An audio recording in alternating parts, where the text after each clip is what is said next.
नमस्कार। द्वीप दर्पण में आप सभी का स्वागत है। आज के मुख्य अंश। 5वें वित्त आयोग के अध्यक्ष ने नगरपालिका परिषद के अधिकारियों और पार्षदों के साथ की बैठक। सांसद द्वारा बालिकाओं के लिए गर्ल्स और व्हील्स पहल का उद्घाटन। और नई दिल्ली में अंडमान भवन के लिए ऑनलाइन बुकिंग सेवा IPNT के पोर्टल पर कल से। अब द्वीप दर्पण विस्तार से। अंडमान निकोबार द्वीप समूह, दादरा और नगर हवेली तथा दमन और दीव, लद्दाख और लक्षद्वीप के केंद्र शासित प्रदेशों के लिए 5वें वित्त आयोग के अध्यक्ष अनिल कुमार झा कल से 4 दिनों के लिए द्वीप समूह के दौरे पर हैं। उन्होंने कल राजनिवास में अंडमान निकोबार द्वीप समूह के माननीय उपराज्यपाल और द्वीप विकास एजेंसी के उपाध्यक्ष एडमिरल DK जोशी से भेंट की। इस बीच अंडमान निकोबार द्वीप समूह के भारत दर्शन दौरे पर गए 2023 बैच के IAS प्रोबेशनर्स ने कल सचिवालय के कॉन्फ्रेंस हॉल में प्रशासन के मुख्य सचिव केशव चंद्र के साथ चर्चा की। केंद्र शासित प्रदेश वित्त आयोग के अध्यक्ष अनिल कुमार झा के नेतृत्व में सदस्य श्री प्रशांत गोयल, डॉक्टर अमेय सप्रे और सदस्य सचिव श्री विनय भूषण के साथ कल पोर्ट ब्लेयर नगर पालिका परिषद का दौरा किया। PBMC की अध्यक्ष, सचिव, पार्षदों और अधिकारियों के साथ एक संयुक्त बैठक आयोजित की गई। सत्र के दौरान नगर पालिका परिषद ने अपनी परियोजनाओं के वित्तीय और भौतिक के प्रगति के सभी पहलुओं सहित एक पावर पॉइंट प्रस्तुति दी। अध्यक्ष और पार्षदों ने पोर्ट ब्लेयर के संदर्भ में नगरपालिका मामलों में प्रबंधन की अनूठी चुनौतियों पर प्रकाश डालते हुए परिषद के समक्ष आने वाली वित्तीय बाधाओं पर स्थानीय परिप्रेक्ष्य से अवगत कराया। सचिव दिलखुश मीणा ने भविष्य की योजनाओं और प्रस्तावित योजनाओं की रूपरेखा बताते हुए इन चुनौतियों को हल करने के लिए परिषद द्वारा उठाए गए उपायों की जानकारी प्रदान की। वित्त आयोग ने राजस्व धाराओं पर GST के प्रभाव और चुंगी से GST में ट्रांजिशन के कारण छोड़े गए राजस्व अंतर को भरने के लिए अपनाए गए रणनीति उपायों पर स्पष्टीकरण मांगा। आयोग ने क्षेत्र में वृद्धि और विकास को बढ़ाने के लिए अपने समर्पण को दोहराते हुए पोर्ट ब्लेयर नगरपालिका परिषद द्वारा व्यक्त की गई वित्तीय चिंताओं को हल करने में निरंतर समर्थन का आश्वासन दिया। द्वीपों के सांसद कुलदीप राय शर्मा ने बालिकाओं के लिए गर्ल्स ऑन व्हील्स पहल का उद्घाटन किया। 29 जनवरी को मीठा खाड़ी और नमूनागढ़ क्षेत्रों में सांसद ने झंडी दिखाकर इसका शुभारंभ किया। इस पहल में 50 से अधिक बालिकाओं ने अपने नाम दर्ज कराए। इस पहल के तहत मीठा खाड़ी और नमूनागढ़ की बालिकाओं को 2 पहिया वाहन चलाने की शिक्षा देना है। इससे इच्छुक बालिकाएं उचित मार्गदर्शन के तहत और सुरक्षित तरीके से निःशुल्क ड्राइविंग स्किल्स सीख सकती है। इस अवसर पर सांसद ने कहा कि गर्ल्स और व्हील्स का मकसद महिलाओं को सशक्त बनाना है। उन्होंने कहा कि आज के समय में लड़कियों के लिए ड्राइविंग लाइसेंस जरूरी है।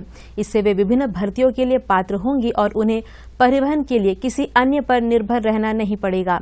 सांसद ने कहा कि मेरी इच्छा है कि अंडमान निकोबार द्वीप समूह की हर बालिका के पास ड्राइविंग लाइसेंस हो, जिससे वे आत्मनिर्भर बने। दोनों ही क्षेत्रों के निवासियों ने बालिकाओं के लिए इस पहल के वास्ते सांसद का आभार जताया। बाराटांग द्वीप के सुंदरगढ़ ग्राम पंचायत के पूर्व प्रधान बीजू गुरुदासन और जिला परिषद के पूर्व उपाध्यक्ष G कुमार राव ने बाराटांग के ज्वलंत मुद्दों पर मुख्य सचिव से मुलाकात की। मुलाकात के दौरान इन्होंने मुख्य सचिव को बांगों से संबंधित ज्ञापन सौंपा। मुख्य सचिव को सौंपे पत्र में पूर्व जनप्रतिनिधियों ने ग्रामीण सड़क का निर्माण, विजयगढ़ में जलापूर्ति में सुधार, राष्ट्रीय राजमार्ग 4 की दयनीय स्थिति, लोरोजिक में कॉसवे ब्रिज की स्थिति, बालाटांग में मिडिल स्टेट क्रीक ब्रिज का निर्माण जैसे मुद्दों पर उनका ध्यान आकर्षित किया। उन्होंने मुख्य सचिव से इन मुद्दों पर ध्यान देने का आग्रह किया। अंडमान निकोबार द्वीप समूह के राशन कार्ड धारकों को फरवरी और मार्च महीने के लिए अग्रिम में 2 महीने का राशन सामग्री का वितरण किया जाएगा। सभी राशन कार्ड धारकों से कहा गया है कि वे फरवरी माह में 2 महीने के लिए खाद्यान्न की खरीद कर ले। PHH और AAY कार्ड धारकों के लिए फरवरी माह की पहली तारीख से अप्रैल 2023 से लेकर मार्च 2024 तक 12 महीनों के लिए प्रति कार्ड व प्रति महीने 1 किलो सब्सिडीकृत चीनी का वितरण किया जाएगा। PHH कार्ड धारकों के 30 रुपये प्रति किलो और AAY कार्ड धारकों को 15 रुपये प्रति किलो की दर पर सब्सिडीकृत चीनी जारी किया जाएगा। ऐसे सभी राशन कार्ड धारकों से कहा गया है कि वे 1 फरवरी से 31 मार्च के बीच 2 महीनों के लिए एक साथ खाद्यान्न हासिल कर ले। जो राशन कार्ड धारक फरवरी माह में राशन नहीं उठा सकेंगे वे मार्च महीने में भी राशन पाने के हकदार होंगे। नई दिल्ली स्थित अंडमान भवन के लिए ऑनलाइन बुकिंग सेवा अब अंडमान निकोबार प्रशासन के सूचना प्रचार एवं पर्यटन निदेशालय के ऑनलाइन बुकिंग पोर्टल में जोड़ दी गई है। पोर्टल को URL:/andsw1.and.nic.in/अंडमान हाउस के माध्यम से एक्सेस किया जा सकता है। यह सेवा कल से शुरू हो रही है। इच्छुक आगंतुक अपने कमरे का आरक्षण ऑनलाइन कर सकते हैं। अपनी बुकिंग की पुष्टि करने के लिए आगंतुकों को आरक्षण के लिए अपना भुगतान सूचना प्रचार और पर्यटन निदेशालय के कार्यालय को करना होगा। नेवी चिल्ड्रंस स्कूल मिनीबे ने आज अपना वार्षिक खेलकूद उत्सव मनाया। इस मौके पर नेताजी स्टेडियम में खेलकूद गतिविधियां आयोजित की गई। इस अवसर पर नौसेना के अधिकारी प्रशांत हंडू मुख्य अतिथि थे। इनके अलावा विद्यार्थी और उनके अभिभावक तथा स्कूल प्रबंधन समिति के सदस्य मौजूद थे। स्कूली विद्यार्थी द्वारा मार्च पास्ट किया गया। Tushar of class 12B following behind them, carrying the white sports flag. He not only excels in academics, but he is also an incredible basketball player.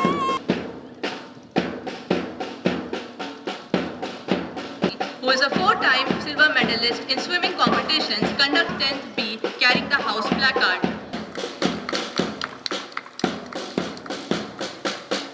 Is Ganga House, commanded by Vikas Chaudhary of class 11th D, who scored 96 years, achieved 3rd position in inter-school sorties. They bring a blend of enthusiasm and energy to the parade ground. Placard, whose commitment to watch as they march with pride, representing the values of strength and determination. In the 10th board exam, class 5th B, मुख्य अतिथि ने खेलकूद का ध्वजारोहण किया। Deputy head girl of class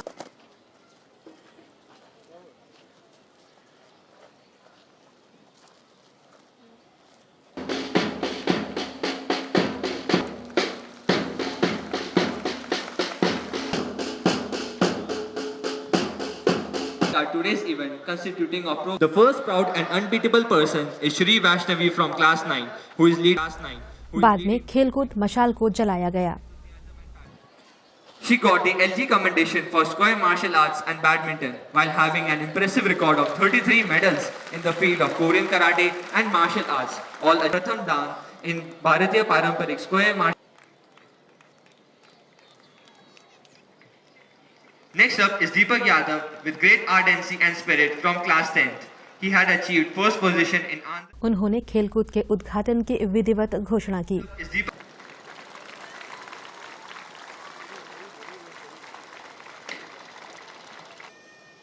My dear children, it gives me great pleasure to declare the NCS Port Blair Annual Sports Meet 2024 open.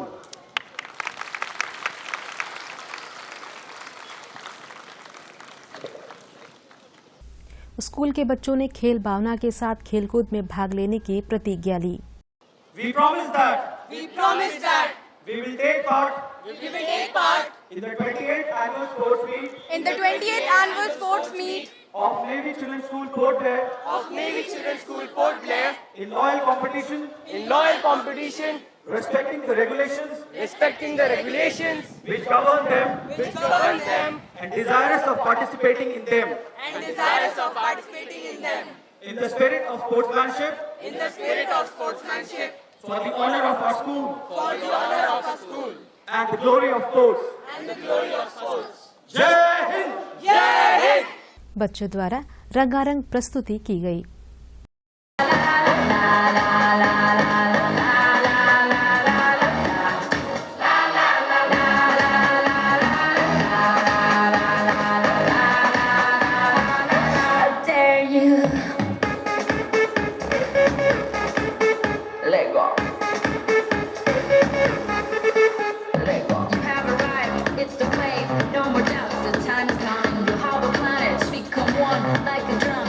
Is calling, German, Colombian, Spanish and French. Off the bench, you got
बाद में school के नन्हे मुन्ने बच्चों के लिए विभिन्न खेल गतिविधियां आयोजित हुई।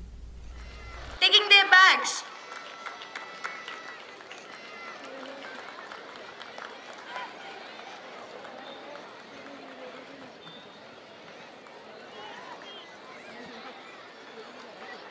Yes, yellow house. Behind that, Krishna house. Yellow house, get up! Buckle up! Very good! Woohoo! Yellow house, get up! Yellow one is at the lead.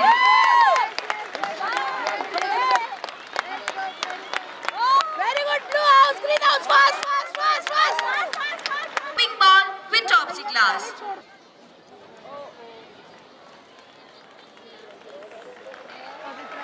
Red house is at the lead.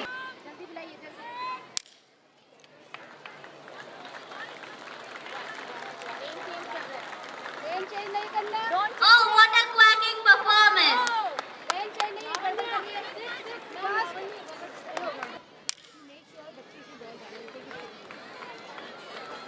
Let's go, everybody! Hop like a rabbit!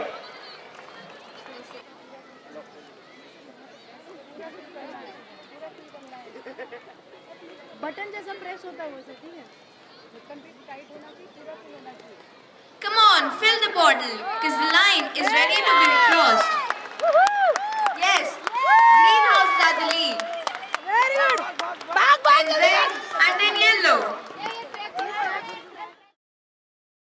मालवाहक जलयान MV चुगलम 2 फरवरी को शाम 3 बजे port Blair से car Nicobar के लिए प्रस्थान करेगा और इसकी वापसी कार निकोबार में सामान को उतारने के तुरंत बाद होगी। जलयान में सामानों को चढ़ाने वालों को सलाह दी गई है कि जितनी बुकिंग की गई है उतना ही सामान चढ़ाए। अतिरिक्त कार्गो को जलयान में ले जाने की अनुमति नहीं दी जाएगी। निकोबार द्वीप समूह के मूस गांव में सेंट थॉमस कैथेड्रल चर्च सबसे पुराना और बड़ा चर्च है। निकोबारी समुदाय के लोग रविवार की सुबह और शाम में यहां पर आते हैं और आराधना तथा प्रार्थना करते हैं। पद्मश्री से सम्मानित reverend doctor John Richardson Nicobar द्वीप के पहले निकोबारी बिशप थे। इस चर्च में खास उत्सव और प्रार्थना सभा का भी बड़े पैमाने पर आयोजन होता है। इस चर्च के बारे में और इसके इतिहास के बारे में चर्च की सिस्टर एथलिक और चर्च की रेवरेंड जेसी ने विस्तार से जानकारी दी। Our first church constructed at the pillars at Moss in 1903, which was led by Mr. Vettapan Solomon. St. Thomas was the first church built by the Christians of the island in 1933, partially destroyed by the Japanese during their occupations of Car Nicobar Islands in 1942 to 1945, but restored and enlarged in 1954, which was dedicated to the blessed memory of Mr. Vettapan Solomon and Mrs. Anpu Solomon, the first Indian Christian missionary to come to the island. And Mr. V. Solomon landed on the island on 15th March 1896. A few years later, Mrs. Anpu Solomon joined him at school, which is a school teacher. Mr. V. Solomon died in Rangoon in 1909. Mrs. Anpu Solomon carried on the work till the work she died at Port Blair in 1921. St. Thomas was made a pro-cathedral in 1958 under the guidance of Bishop John Richardson, the first Nicobarese Bishop of Andaman and Nicobar Island. The Right Reverend M.T. Srinivasan was enthroned as the first diocesan bishop of Andaman and Nicobar Islands on 15th March 1966. St. Thomas Church was then made the cathedral church. St. Thomas Church was renovated and modernized on 22nd April 2002 under the chairmanship of the Right Reverend Edmund Matthew, the second diocesan bishop of Andaman and Nicobar Islands, CNI. St. Thomas Cathedral was destroyed by the big earthquake tsunami on 26 December 2004. After the devastation of the St. Thomas Cathedral, the St. Thomas New Cathedral Church was rebuilt by the local congregation under the chairmanship of the Right Reverend Christopher Ball, the third diocesan bishop of Andaman and Nicobar Island of CNI. The Cathedral Memorial Church was re-erected by the islanders in token of their gratitude for the devotion and self-sacrifice of Mr. and Mrs. V. Solomon for their Sheikh. Bishop John Richardson was one of their people. So that is the life history of St. Thomas Cathedral Church, which was made by Bishop John Richardson, who was the first bishop of Andaman and Nicobar Island. मेरा नाम Ethel रिडा है। मैं मोस village से belong करती हूँ और मैं ये सेंट थॉमस कैथेड्रल चर्च में काम करती हूँ। मैं सिस्टर मतलब चर्च की सिस्टर हूँ और ये जो हमारे चर्च है थॉमस कैथेड्रल, ये सबसे बड़ा चर्च है हमारे निकोबार ग्रुप ऑफ आइलैंड में।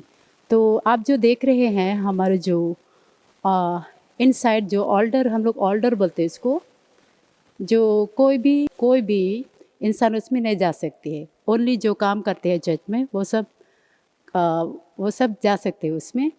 तो इसको हम लोग बाइबल रीडिंग करते हैं और ये जो पुलबिट बोलते हैं उसको, हमारे जो फेस्टिवल होता है जैसे कि संडे को एवरी मॉर्निंग और इवनिंग हम रोज़ प्रेयर करते हैं कांग्रीगेशन के साथ।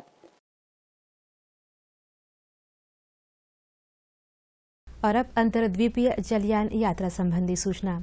एमवी रंगत स्वराज द्वीप और लॉन्ग आइलैंड होते हुए रंगत की यात्रा पर कल सवेरे 6 बजे फिनिक्स बे जेटी से प्रस्थान करेगा और इसकी वापसी कल ही दोपहर 1 बजे उन्हीं रास्तों से होते हुए रंगत से पोर्ट ब्लेयर के लिए होगी। एमवी रानीचंगा स्वराज द्वीप की यात्रा पर कल सवेरे 6:30 बजे फिनिक्स बे जेटी से प्रस्थान करेगा और इसकी वापसी कल ही सवेरे 9 बजे स्वराज द्वीप से पोर्ट ब्लेयर के लिए होगी। एमवी कमोटा शहीद द्वीप की यात्रा पर कल सवेरे 6:30 बजे फिनिक्स बे जेटी से प्रस्थान करेगा और इसकी वापसी कल ही सवेरे 8:45 पर शहीद द्वीप से पोर्ट ब्लेयर के लिए होगी। एमवी बाराटांग स्वराज द्वीप की यात्रा पर कल दोपहर 12 बजे फिनिक्स बे जेटी से प्रस्थान करेगा और इसकी वापसी कल शाम 4 बजे शहीद द्वीप से पोर्ट ब्लेयर के लिए होगी। एमवी कमोटा शहीद द्वीप की यात्रा पर कल दोपहर 1 बजे फिनिक्स बे जेटी से प्रस्थान करेगा और इसकी वापसी कल ही शाम 4:30 बजे स्वराज द्वीप से पोर्ट ब्लेयर के लिए होगी। एमवी स्ट्रेट आइलैंड स्वराज द्वीप की यात्रा पर कल शाम 5 बजे फिनिक्स बे जेटी से प्रस्थान करेगा और इसकी वापसी अगले दिन सवेरे 5:30 बजे शहीद द्वीप से होते हुए स्वराज द्वीप से पोर्ट ब्लेयर के लिए होगी। सभी जलयानों के यात्रा कार्यक्रम मौसम की स्थिति पर निर्भर होंगे। और अब अंत में आज के मुख्य अंश एक बार फिर। 5वें वित्त आयोग के अध्यक्ष ने नगर पालिका परिषद के अधिकारियों और पार्षदों के साथ की बैठक। सांसद द्वारा बालिकाओं के लिए गर्ल्स और व्हील्स पहल का उद्घाटन। और नई दिल्ली में अंडमान भवन के लिए ऑनलाइन बुकिंग सेवा IPNT के पोर्टल पर कल से। इसी के साथ ही आज का यह द्वीप दर्पण कार्यक्रम यहीं पर समाप्त होता है। नमस्कार।